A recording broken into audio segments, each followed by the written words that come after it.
사랑학교 성도님들 안녕하세요. 수요 성경교실에 오신 여러분을 환영합니다. 어제는 대통령 선거가 있었어요. 다들 투표하셨나요?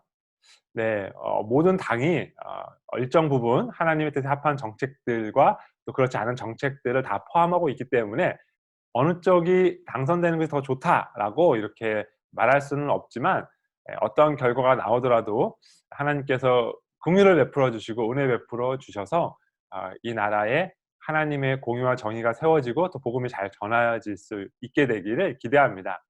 네, 오늘 같이 공부할 성경은 야고보서입니다. 네, 야고보서는 신약의 잠언이다 이런 별명을 가지고 있어요. 예, 구절들이 특별한 구조를 가지지 않고 각각의 그 구절만으로도 충분한 의미를 전달하기 때문에 이렇게 한 구절씩만 읽어도 은혜가 되고 또 이해가 잘 되는 장점이 있습니다. 그러나 반대로 구조를 가지고 말하기가 쉽지 않다라는 어려움이 있어요. 그래서 인제 학자들이 이 야고보서의 구조를 말할 때마다 서로 다른 의견들을 내는데요. 오늘은 그중에서 한 가지 견해를 가지고 이 구조를 한번 생각해 보면서 야고보서를 읽어 보려고 합니다. 이것만이 정답은 아니지만 그러나 야고보서의 전체 내용을 우리가 잘 기억하는 데 도움이 될 것 같아서 이 구조를 따라서 한번 같이 읽어 보도록 하겠습니다.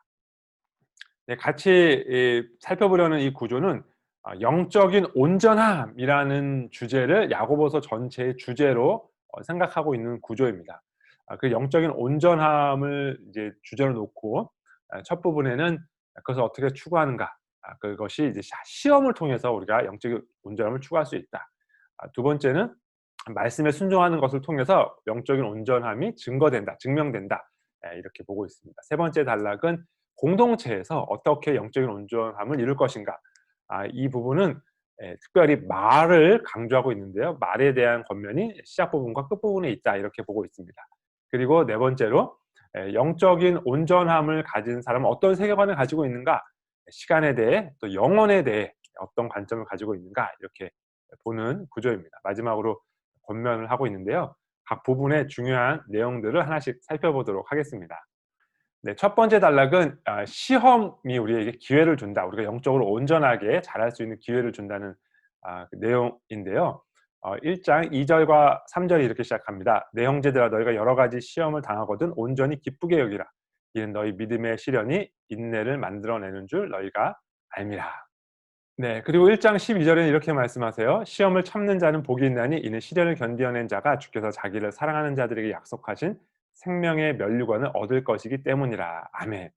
네, 이렇게 우리는 시험을 별로 좋아하지 않지만 시험을 당할 때 그 시험을 통해서 우리가 인내를 만들어낼 수 있기 때문에, 그리고 그 시험을 참아내면 생명의 면류관을 얻을 수 있기 때문에 이 시험이 우리에게 좋은 유익이 있다 이런 말씀을 하고 있습니다.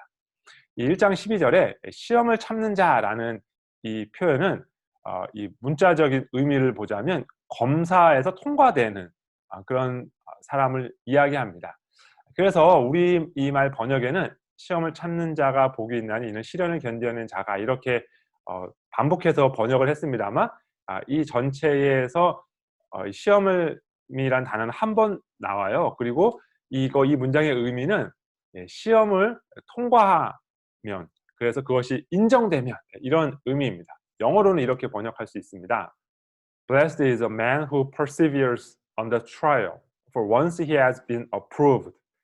그러니까 이 시련 안에서 인내한 사람은 복이 있다. 그러면 하나님께서 약속한 생명의 면류관을 얻게 될 것이다라는 말입니다. 그러니까 지금 이 말씀들이 우리에게 주는 것은 이 시험을 통과한다라는 것, 시험을 견뎌낸다라는 것, 그것은 하나님으로부터 참된 믿음이 있다라고 인정받는다라는 것이에요. 그렇게 인정받은 사람은 복이 있다라는 것입니다. 네, 우리는 공부할 때 시험 보는 거 굉장히 싫어하죠. 그러나 시험을 봐야 내가 얼마큼 공부했는가를 확인할 수 있습니다. 우리가 시험을 당해야 우리의 신앙이 어느 정도인지를 확인할 수 있습니다. 그러니까 시험은 우리에게 아주 좋은 기회입니다. 내 믿음이 이 정도이구나. 내가 더 성장해야겠구나. 아니면 이 정도 믿음을 허락해 주신 하나님께 감사한다라는 것을 확인할 수 있는 기회라는 것이죠.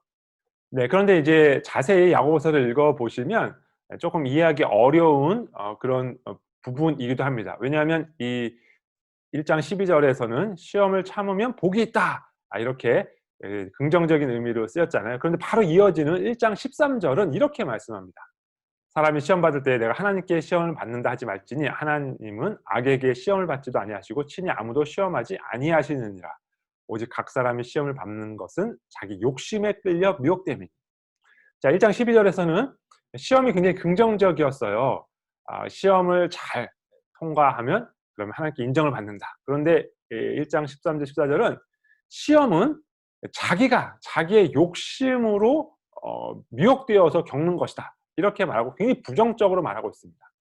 네 그래서 이제 자세히 읽다 보면 12 절과 13 절은 갑자기 '왜 다른 이야기를 하고 있지?' 이런 생각이 들 수 있습니다. 네 그 이유는 이 시험이라는 단어가 이 원어에서 예 동일하게 같은 단어이지만 사실 상반된 두 개의 뜻을 가지고 있기 때문입니다.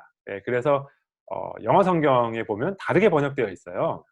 예 영어 성경에 보면 12 절은 trial 시련이라는 의미로 번역이 되어 있고 13 절의 시험은 temptation 유혹이라는 단어로 번역이 되어 있습니다. 네. 그래서 12 절에서의 시험은 시련이라는 의미, 우리가 온전한 신앙을 가지고 있는지 테스트해 본다라는 의미가 있는 단어로 해석하는 것이 좋고요. 13 절은 temptation이라는 의미, 그래서 우리의 신앙 성장을 위해서가 아니라 우리를 죄악으로 빠뜨리려고 하는 그런 시험으로 하면 되겠습니다.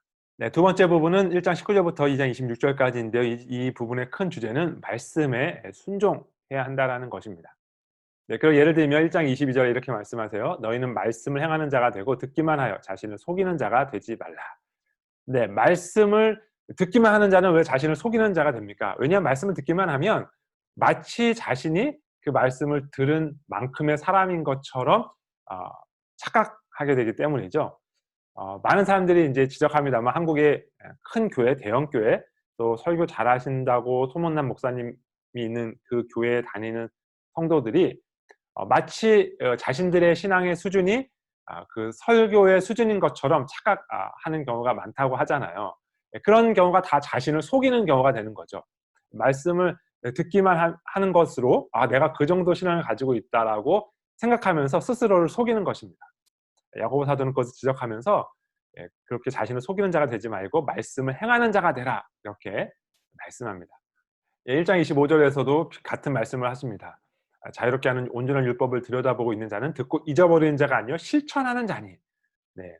실천을 하지 않으면 우리는 이 말씀으로부터 아무런 유익을 얻을 수가 없습니다. 그러니까 복을 받을 수도 없겠죠. 네 그런데 여기 자유롭게 하는 온전한 율법이라는 구절이 약간 이해하기 어려울 수 있습니다. 왜냐하면 우리가 일반적으로 생각하기에 우리를 자유롭게 하는 것은 복음이고 율법은 우리를 이렇게 얽어매는 그런 말씀이라는 느낌이 있잖아요. 네. 그러나 사실 하나님의 말씀 온전한 율법은 우리를 자유롭게 하는 것입니다. 우리가 그 말씀대로만 순종할 수 있으면 그러면 우리는 자유를 얻을 수 있어요. 예를 들어서 제가 주일에 설교한 내용입니다만 이 "안식일을 지켜라."라는 것은 우리를 얽어매려고 우리를 괴롭히려고 주시는 율법이 아니라 안식일을 지켜야 우리가 자유롭게 되기 때문에 주신 말씀이죠. 그러므로 이 율법은 원래 우리를 온전하게 자유롭게 하는 말씀입니다. 네 그래서 이 구절을 생각할 때는 요한복음의 구절을 생각하시면 좋습니다. 예수님께서 이렇게 말씀하셨죠. "진리를 알지니 진리가 너희를 자유롭게 하리라." 네. 그 진리가 곧 온전한 율법이고 그것이 곧 하나님의 말씀입니다. 네. 물론 우리 힘으로는 율법을 지킬 수 없다라는 것을 꼭 기억해야 되겠죠. 복음 안에서 십자가 안에서 우리가 거듭나고 그리고 날마다 복음 앞에 설 때에 성령님이 주시는 능력으로 우리가 이루어갈 수 있다라는 것도 함께 기억해야 하겠습니다. 네. 그런데 우리가 이 말씀의 순종이라는 주제로 이 부분을 읽어가다 보면 또 잘 이해가 되지 않을 수 있습니다. 2장 1 절에 "차별하지 말아라." 이런 이제 말씀을 하게 됩니다. 그리고 길게 이 회당에서 벌어지는 차별에 관하여 말씀하고 있잖아요. 아 네. 이것이 왜 말씀의 순종이라는 카테고리로 묶일 수 있을까요? 예, 뒷부분에 가면 이 내용을 요약하면서 이렇게 말씀합니다. 너희가 만일 성경에 기록된 대로 내 이웃 사랑하기를 내 몸과 같이 하라 하신 최고의 법을 지키면 잘하는 것이거니와 만일 너희가 사람을 차별하여 대하면 죄를 짓는 것이니 율법이 너희를 범법자로 정죄하리라. 아멘. 네, 지금까지 얘기한 차별에 관한 말씀을 마무리하면서 네, 거기서 이야기한 그 차별과 성경의 기록을 서로 이렇게 대조시키고 있습니다. 사람을 차별하는 것은 성경에 기록된 말씀을 지키지 않는 것이다. 특별히 이웃사랑하기를 내 몸과 같이 하라고 하신 그 말씀을 지키지 않는 것이다. 이렇게 말씀하고 있습니다. 그러니까 차별하지 않는 것은 이웃을 사랑하라는 그 말씀을 지키는 것이 되겠죠.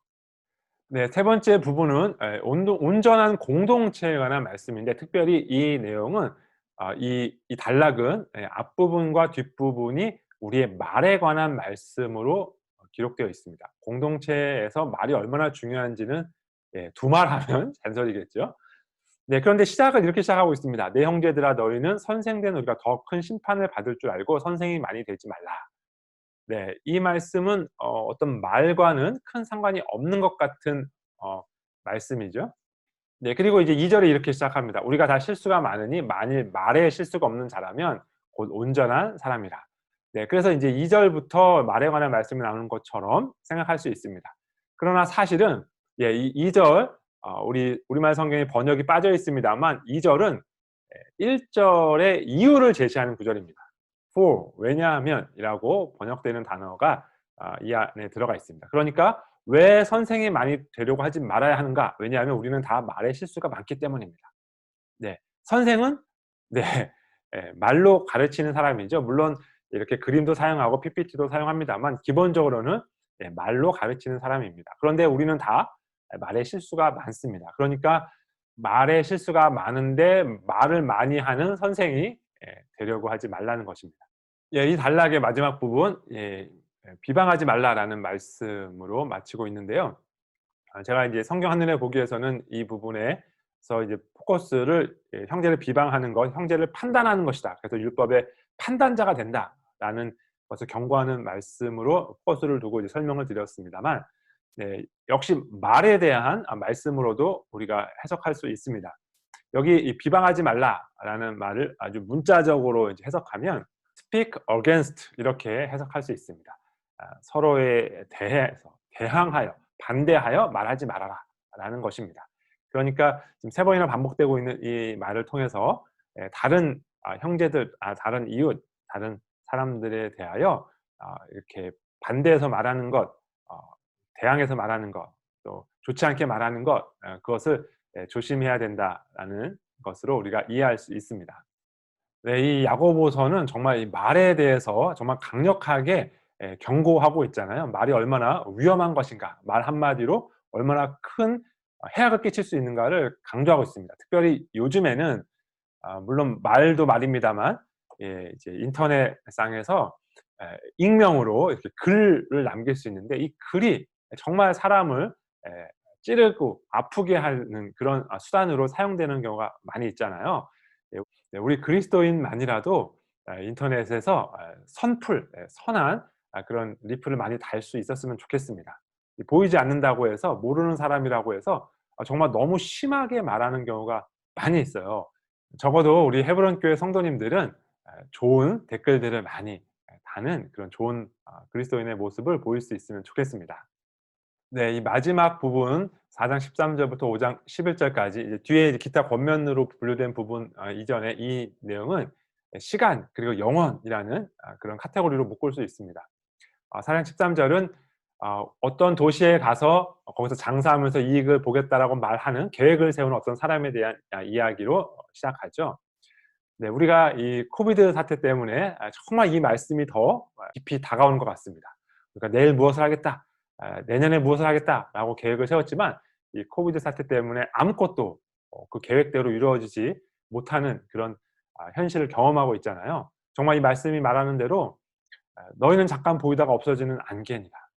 내일 일을 너희가 알지 못하는도다." 정말 이 말씀이 우리의 인간의 연약함을 잘 보여주고 이 시간 안에서의 우리 인간의 한계를 잘 보여주는 것 같습니다. 네, 그런데 이 말씀이 이렇게 마무리돼요. "이제는 너희가 허탄한 자랑을 하니 그러한 자랑은 다 악한 것이라." 네. 이렇게 우리 계획을 세우고 또 계획대로 일이 진행되지 않을 수 있습니다만 그것을 악한 것이라고 말씀한다고 하니까 우리가 약간 이해하기가 어렵죠. 여기서 인제 악한 것이라고 말씀하는 것은 그러한 계획을 악하다고 하는 것이 아니라 자랑을 악하다고 하는 것입니다. 그러한 계획들을 세우는 이 사람은 이 계획에 하나님이 전혀 존재하지 않았습니다. 하나님의 뜻이 전혀 존재하지 않았습니다. 자신의 뜻만 있었고 그것을 철저하게 잘 준비한 자신에 대한 자랑만 있었습니다. 이것이 악한 일인 이유는 우리가 처음 우리의 죄를 기록했던 창세기 그 아담과 하와의 죄와 같은 내용이기 때문입니다. 아담과 하와가 지었던 그 최초의 죄, 내 뜻, 하나님의 뜻이 아닌 내 뜻이 옳다고 판단하고 결정했던 그것이었잖아요. 여기서도 마찬가지로 하나님의 뜻에 상관하지 않고 자신의 계획만을 추구한 것, 그리고 그것을 자랑한 것, 그것이 악한 것이라고 말씀하고 있습니다. 네, 그래서 우리가 이 코비드 사태를 겪으면서 참 여러 가지 많은 생각을 하게 됩니다만 그중에 한 가지 우리가 또 생각해야 되는 것이 과연 우리가 우리의 미래를 계획함에 있어서 얼마나 하나님을 생각하고 의지하고 하나님의 뜻을 구했는가. 하나님께서 그 모든 것을 막으시는 것에는 우리가 그렇게 우리 힘으로 모든 것을 계획하고 실현해 나갈 것이라고 믿는 그 에덴 동산에서의 죄를 반복하는 것, 그것에 대한 메시지를 주시는 것이 아닌가 우리가 생각해 볼 수 있을 것 같습니다. 네, 그리고 5장 1절부터 이 부자들에 대한 경고가 이어집니다. 여기도 성경 하늘에 보기에서는 이제 부자들의 횡포에 관하여 말씀을 드렸습니다. 그런데 여기도 역시 시간에 관한 그 내용으로 또 이 내용을 볼 수도 있는데요. 부자들에게 너희에게 임할 고생에 대해서 말씀하고 있습니다. 지금은 부자들이 그러니까 이 잘못된 방법으로 부를 모으고 또 그것을 계속 쌓아두고 있는 그 부자들에게 지금은 너희가 행복할지 모르지만 앞으로 닥치게 될 그 심판으로 인해서 울고 통곡하라 이렇게 말씀하고 있습니다. 야고보서는 그러니까 이렇게 시간과 영원이라는 관점에서 우리가 이 현실을 봐야지 지금 이 눈앞의 현실만은 보면 안 된다라고 말씀하는 것입니다. 이렇게 한편으로 부자들 그러니까 하나님의 뜻에 순종하지 않는 사람들의 대표인 부자들에 대해 경고한 이후에 이제 하나님의 뜻에 순종하는 사람들에 대하여도 이 시간과 영혼의 관점으로 말씀을 전합니다. 네, 먼저 "길 참아야 한다." 이렇게 말씀하세요. 아마도 이 야고보서가 전해진 그 교회들에는 여러 핍박과 어려움이 있었던 것 같습니다. 그래서 이제 그 사람들에게는 "인내가 필요하다. 길이 참아야 한다." 이렇게 말씀하고 있습니다.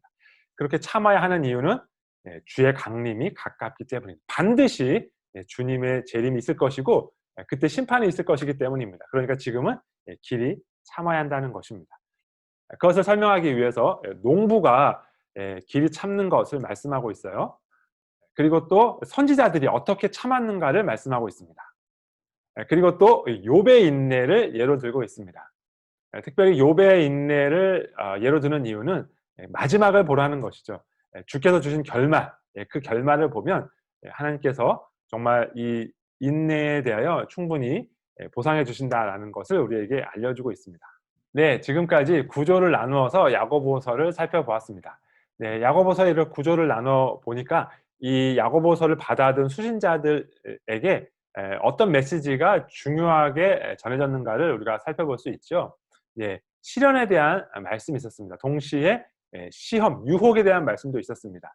이 교회들은 하나님으로부터 오는 시련도 있었지만 자신의 욕심으로 인한 그런 유혹도 있었다는 것입니다. 이 두 가지를 다 대응해야 했던 것이죠.